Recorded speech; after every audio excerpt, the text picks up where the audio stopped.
જય જય ચતુરામ મહારાજની જય. ભોગીરામજી મહારાજનો જય. ગણેશરામ મહારાજનો જય. આ હરિ ગુરુ સંતનો જય.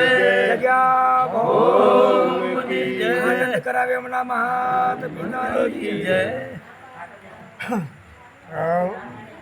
આજનો સુંદર યોગ જે ગણેશરામ મહારાજની છત્રછાયામાં ચતુરદાસ બાપુની પ્રેરણાથી વિશેષમાં વધારે તો નામ બધા આવડતા નથી, પણ જેટલા આવડે એટલા કહી દઉં. પરમ પૂજ્ય બ્રહ્મનિષ્ઠ બ્રહ્મક્ષોત્રિય બે શબ્દો વિશેષ લગાવવામાં આવે છે. બ્રહ્મનિષ્ઠ બ્રહ્મક્ષોત્રિય. બ્રહ્મનિષ્ઠનો અર્થ એ થાય કે જે શબ્દ વ્યાપક ટચોટચ ભરેલો છે, સદગુરુ પરમાત્મા બ્રહ્મરૂપી, એના પર નિષ્ઠા રાખવી, એનું નામ બ્રહ્મનિષ્ઠ. બ્રહ્મક્ષોત્રિય શાસ્ત્રના અનુભવ આ મહાપુરુષોનું. બ્રહ્મનિષ્ઠ બ્રહ્મક્ષોત્રિય એવા ચતુરામ બાપુના પરિવારની અંદર જે વિશેષમાં બાબુરામ મહારાજ ખરેખર રાજસ્થાનની અંદર એક મહાપુરુષ પ્રગટ થઈ ગયા એવા બ્રહ્મનિષ્ઠ બ્રહ્મક્ષોત્રિય બાબુરામજી મહારાજ. આ બાજુ બ્રહ્મનિષ્ઠ બ્રહ્મક્ષોત્રિય શાંતુરામજી મહારાજ. આ બાજુ બ્રહ્મનિષ્ઠ બ્રહ્મક્ષોત્રિય એવા પ્રકાશરામજી મહારાજ. બ્રહ્મનિષ્ઠ બ્રહ્મક્ષોત્રિય એવા સુરેશરામજી મહારાજ. એવા બ્રહ્મનિષ્ઠ બ્રહ્મક્ષોત્રિય એવા કાંતિરામ મહારાજ. બ્રહ્મનિષ્ઠ બ્રહ્મક્ષોત્રિય બંસીરામ મહારાજ. બ્રહ્મનિષ્ઠ બ્રહ્મક્ષોત્રિય લક્ષ્મણરામ મહારાજ. અને આ બ્રહ્મનું સ્વરૂપ ખરેખર ગોપાલરામજી મહારાજ. અને બ્રહ્મનું સ્વરૂપ એ પ્રગટ પરમાત્માનું સ્વરૂપ એ આપણું રાજસ્થાન જે ભક્ત મંડળ એમના અમે ખરેખર શબ્દોથી અમે તમારું સ્વાગત કરીએ છીએ. બોલો સદગુરુ મહારાજની જય. આજનો યોગ જે ગુરુ પૂર્ણિમા નિમિત્તે યોગ રચી અને ગણેશરામ મહારાજે આપનું જે આગમન કરાયું એ બદલ આગમનની અંદર આજે શબ્દની કટોકટી, સમયની કટોકટી અને કોઈ એવો પ્રસંગ બન્યો, પણ છતાંય તમે કોઈ પરવા રાખ્યા વગર તમે આજે પધાર્યા છો. જે કાંતિરામ મહારાજ તેમજ સમસ્ત જે રાજસ્થાન પરિવાર ભક્ત મંડળને હું ખરેખર નતમસ્તકે હું આપનું સ્વાગત કરું છું. હજુ વિશેષમાં સત્સંગનો પ્રશ્ન મહારાજે આદેશ કર્યો એટલે ભાગ્યચૂટી ભાષામાં કદાચ બે શબ્દ બોલું. એટલે ગોપાલરામ બાપુ આવ્યા છે તો ખબર જ નહીં, ગણનાર ગણતરીમાં ના આવે. ખૂબ ખૂબ ધન્યવાદ.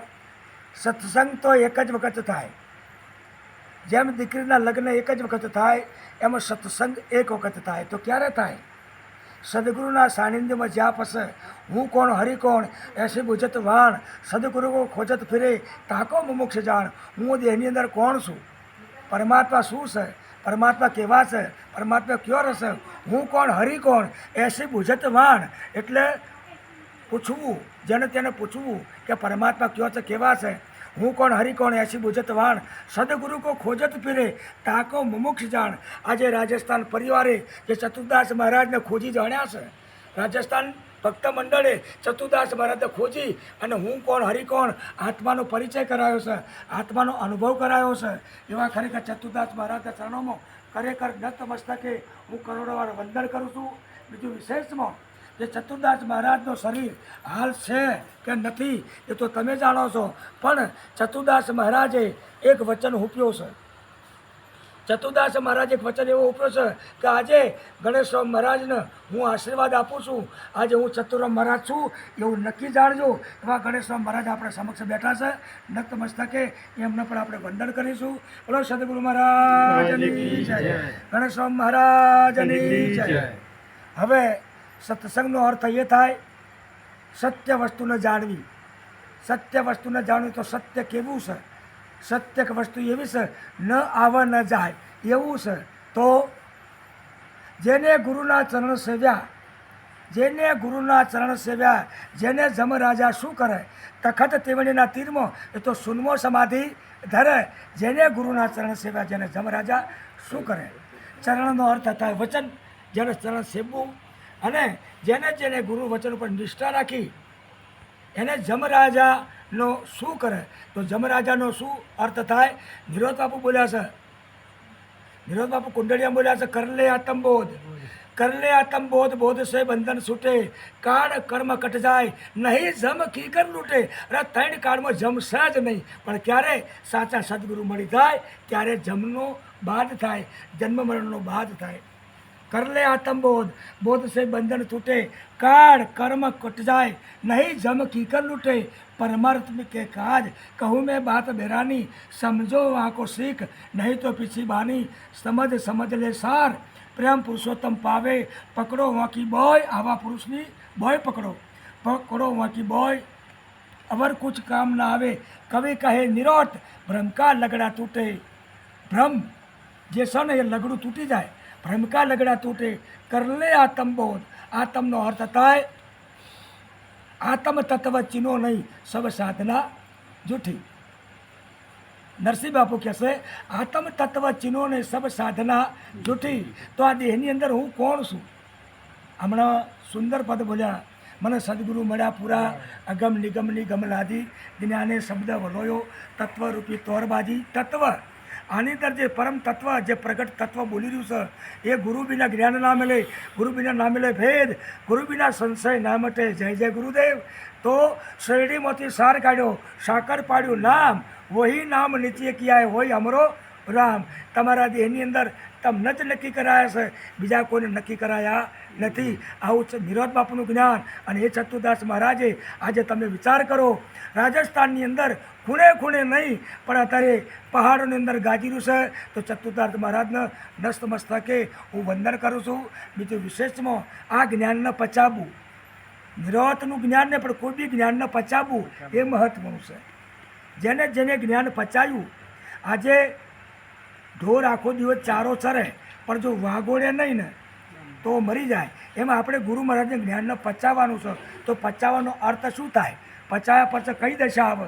પચાવ્યા પછી કઈ દશા, કઈ ભૂમિ આવે?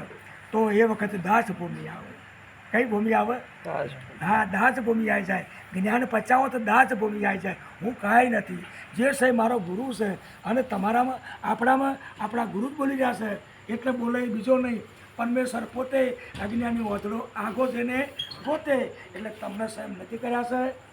અરે જો ને તપાસી તું કોણ છે, જો ને તપાસી તું કોણ છે, જો ને તપાસી તું કોણ છે, જો ને તપાસી તું કોણ છે, કોણ છે કાયાનો રાજા રે, કોણ છે કાયાનો રાજા રે, પાંચ તત્વ તે તો તું નથી, પાંચ તત્વ તે તો નથી, પાંચ તન માત્રા તે તું નથી, પાંચ તો તન માતે તો નથી, જે કહીએ તે તો તું નથી, જે જે કહીએ તે તો નથી, સર્વે રાયુ તે તારા વડે, સર્વે રહ્યો તે તારા વડે, દ્રષ્ટા તું સર્વેનો કહાવે રે, એ દ્રષ્ટા તું સર્વેનો કહાવે રે. ચતુર્દાસ મહારાજે આપણને આવું કીધું છે કે આ જે કહીએ તે તું નથી, આ બધું તારા વડે જ છે. દ્રષ્ટા તું સર્વેનો કહાવે. માધવદાસ કહે ખુશાલને, નિજ નામ પોતે કહાવે, જોને તપાસ તું કોણ છે. એટલે આપણે પોતાનું સ્વરૂપ નક્કી કરાવ્યું છે. પોતાનું સ્વરૂપનો અર્થ થાય કે આ દેહની અંદર હું કોણ છું, હું કેવો છું. તો તમે કેવા છો? હે અર્જુન, ભગવાન ગીતામાં કહે છે, હે અર્જુન હું એવો છું. અને જે કૃષ્ણ કહે છે એ તમે જેવા થઈ ગયા છો. હું આવું નહીં, જવું નહીં, વધુ નહીં, ઘટું નહીં, હું નિત્ય છું. હું આવું નહીં, જવું નહીં, વધુ નહીં, ઘટું નહીં, હું નિત્ય છું. એવા તમે નિત્ય છો. તો કેવી રીતે છો? એટલે નિરોધ બાપુ એવું કહેશે, નામ સમોર નથી જાણજો, કહેવા સરખું કહીએ નામ સમોર નથી જાણજો. ગુરુ મહારાજે આપણે નામો નક્કી કરાયા છે, નિજ નામો નક્કી કરાયા છે. નામ એટલે ઈશ્વરનું નામ છે, અને ઈશ્વર નામનું નામ જાણનાર એ તમે છો, તમારા છે બીજું કોઈ છે નહીં. એટલે માધવ રામ ખુશાલને નિજ નામ પોતે કહાવે, જોને તપાસી તું કોણ છે કાયાનો રાજા.